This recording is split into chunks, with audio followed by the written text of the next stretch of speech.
que leva a ter dores nas costas? Cara, é o que eu falo sempre.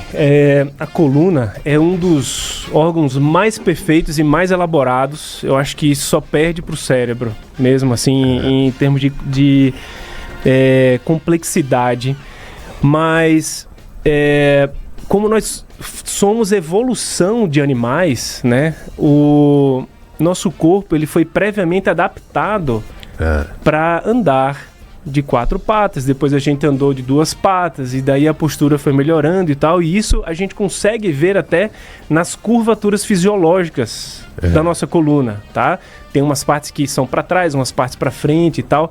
Então, pense, o mastro que segura o nosso corpo tem várias curvas e é o único mastro, tá?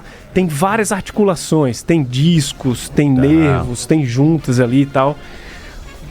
Um dia vai dar um problema, vai dar uma dor, tá? Então, uma das principais causas são as causas degenerativas mesmo. Então, a própria idade gerando artroses e tal. Sacanagem, falando com isso comigo.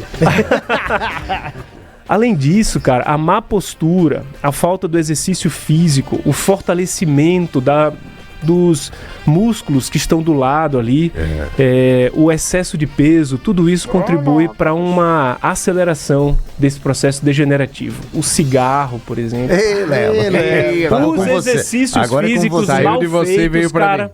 Os exercícios físicos mal feitos. O que eu recebo de atleta, cara, de levantamento de peso, que, né, toma os bump ali e tal, e começa a pegar peso além do que deve. Então, essas são as principais causas, cara. E é um erro nas academias. Eles acham que a gente é super-homem. Às vezes quer. Cara, mas eu não quero levantar isso aqui. Não, tem que levantar. Cara, mas tá acima do limite que eu posso. Isso é complicado, acontece muito também, né? Mas qual o momento que a pessoa tem que se preocupar real mesmo e procurar um especialista, né? Um médico, pra ver se tem algum problema maior ali? Porque tem vários problemas, né? Que a coluna pode apresentar. Fernandinho, assim, ó, sentir dor não é normal. Tá? Então não dá pra gente achar que sentir dor tá tudo bem e tal. Então, uma persistência de um quadro álgico, assim, que a gente chama... Se você não sabe uma causa para isso, tá passando ali, não melhorou com os analgésicos comuns por um período curto de tempo, já é um motivo para procurar um auxílio médico, tá? Uma distensão muscular, que muitas vezes pode precisar de um tratamento complementar, com uma físio, com um tipo de remédio mais específico, com infiltrações, por exemplo, isso só pode ser avaliado por um bom médico. Então, sentir uma dor mais persistente ali, um dia ou dois, ou uma dor muito intensa, cara, procurar auxílio médico. Um dia ou dois? Não, faz quanto tempo que existem quadros, cara, que preocupam mais.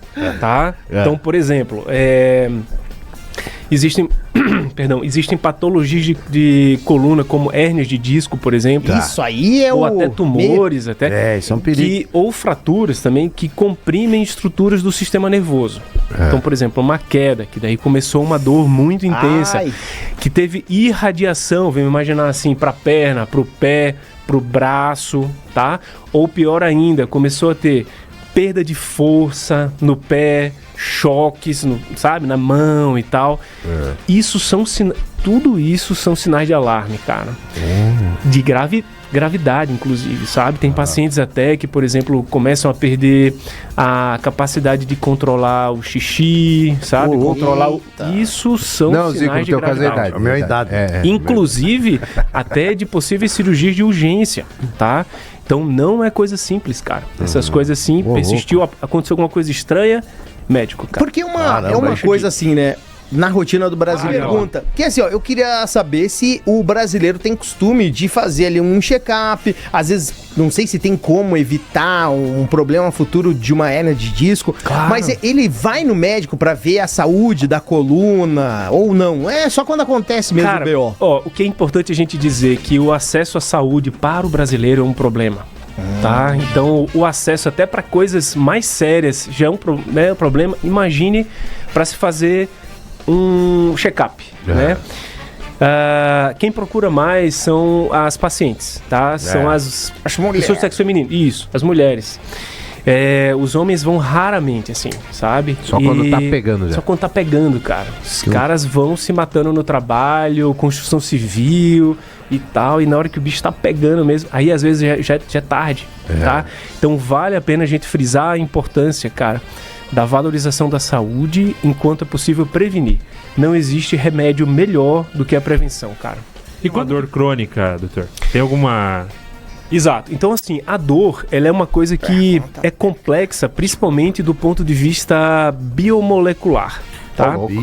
Biomolecular. Então, assim, uma dor acima de 12 semanas, aí vai 3 meses, mais ou menos, você já começa a ter uma modulação da dor a ponto de ser considerada crônica, tá? As dores, quando se cronificam, elas tendem a ter um tratamento mais complexo, tá? Porque exige muitos fatores e o sistema nervoso, ele é um sistema que quando sofre por muito tempo, ele pode gerar sequelas. Então, se a gente puder não cronificar as dores, melhor. Doutor, tem uma pergunta. Muita gente quando assunto é coluna, se vai precisar, às vezes até não vai atrás, com medo de cirurgia, essas coisas, porque pensa, mas mexer na coluna eu vou ficar paraplégico. Sim. Mas hoje em dia temos... Mas não é? Tem muita gente que pensa né? Com certeza. Mas hoje em dia, com as técnicas modernas, mexer na coluna ainda é tão delicado assim. Cirurgia, toda cirurgia é extremamente sério. Tá. Toda cirurgia pode dar complicação. Então é uma coisa que tem que ser muito bem pensada, muito bem indicada, muito bem avaliada por um médico responsável, tá? Não é uma coisa só para ganhar dinheiro, tá? Se você se dispõe a fazer uma cirurgia, é porque você quer melhorar a qualidade de vida daquele paciente, tá? Então tem que ser uma coisa muito bem pensada. O medo da cirurgia é uma coisa justificável, principalmente pelas técnicas mais antigas, tá? A falta de tecnologia antigamente deixava os pacientes mais em risco, tá?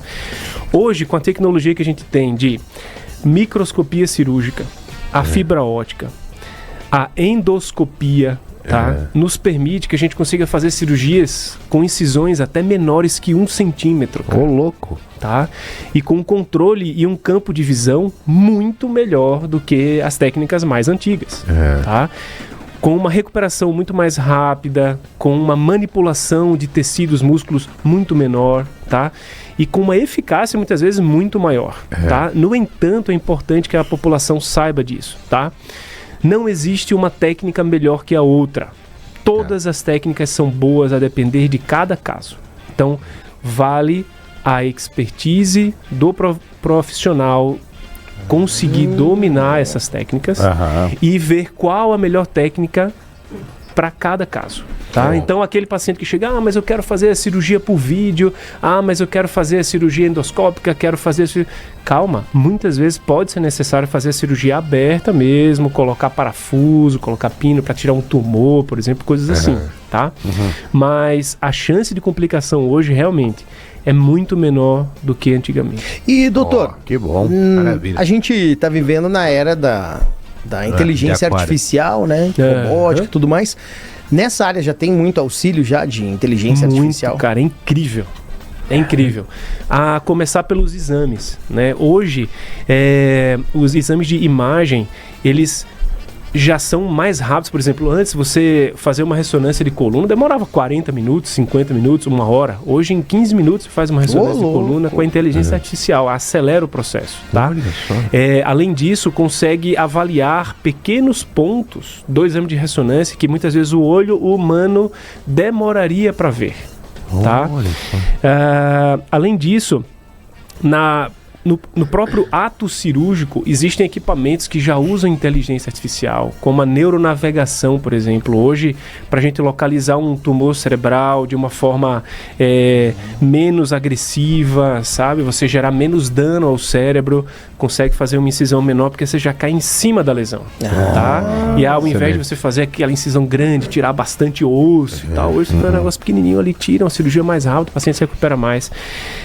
Para colocar um parafuso de coluna, retina hoje, por exemplo, você pode usar um neuronavegador ou uma tomografia intraoperatória, que daí você consegue ver exatamente em que local do osso que o parafuso está entrando e tal, evitando danos aos nervos, tá? Além disso, tem a questão epidemiológica também, né? O volume de informação que se tem, por exemplo, num SUS ou num convênio, por exemplo, que tem muitas pessoas, tem muitas vidas, digamos assim, você conseguir tabular essas informações de forma mais rápida, precisa e eficaz, só é possível com a inteligência artificial. Então já está presente no nosso dia a dia. Que legal ouvir Show de isso, bola, hein? bacana, E, cara, vai ser melhor ainda quando chegar a tecnologia do computador quântico. Que, porra, aí vai ser as coisas tudo em paralelo, cara. Nós temos um aqui.